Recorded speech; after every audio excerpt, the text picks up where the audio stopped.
A 2008 review of the research on preventing dropouts by the U.S. Department of Education identifies key components of effective school programs. Our program, or programs like ours, with the radio program and with the Human and Media Relations Club, it allows kids to belong. They want to be here, they want to do things, they want to be able to go and film the events, the sporting events, and be able to do the radio broadcasting, and be able to go out and do the DJing and things like that. And I think, for some students, if they didn't have things like that, like student council, like Soul, like all these other programs, they'll lose interest pretty quickly in what school is all about. Not everybody comes to school and wants to, get that A or, even the C, but they may want to be here for other reasons. They may want to be here to be an athlete or to be a DJ or to, any of the other reasons. And I think more programs like that, after-school programs, that's why I love how many clubs we have at the school, because it keeps kids involved.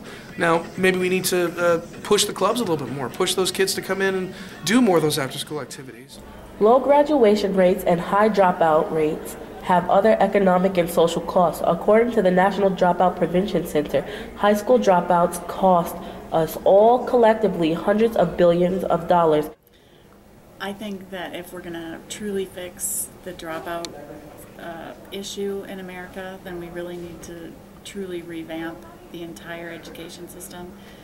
I think we need to go more towards a European style where students are, looked at and basically advised on, what are their likes, what are their dislikes. Maybe some students really gifted at math, they love math, for example, then they would be kind of guided to go to a math and science technology or academy or whatever, whereas someone else might be more interested in liberal arts and, test really high in that area and want to do something in that area, so they would go to a separate school based on that. So it would be more academy based and more based on what you're interested in from the very beginning. I think that sometimes students drop out because they're just not interested in anything that we have to offer.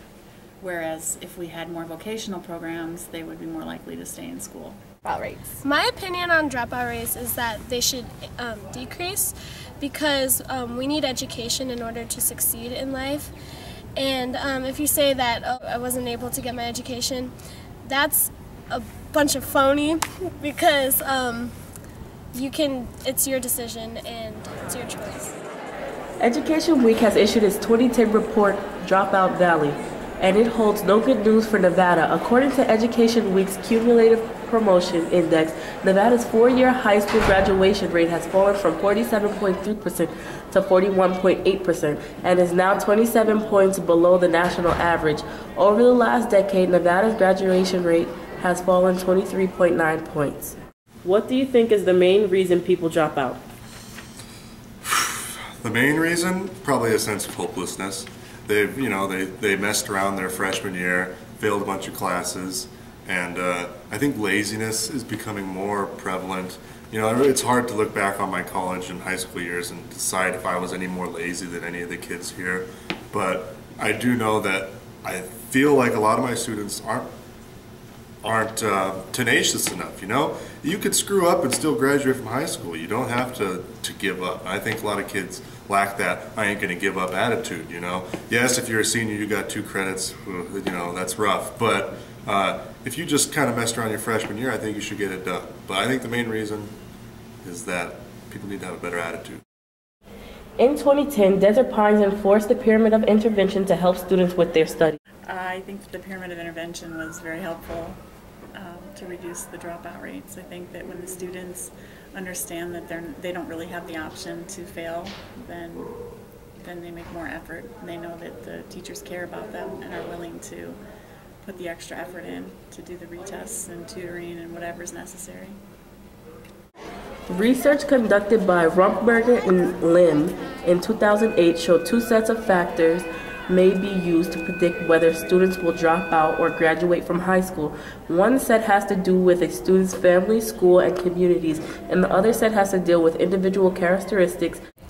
I think parents should be more involved in their children's education, so that they can motivate them and push them towards graduation so that the children can start a life of their own and maintain a decent paying job. I do think that parents should be more involved in education of the students. I mean, it helps them understand what their students are going through, what they're learning. I'm Caitlin Saliva reporting for PPS Student News Hour at Desert Pines High School in Las Vegas, Nevada.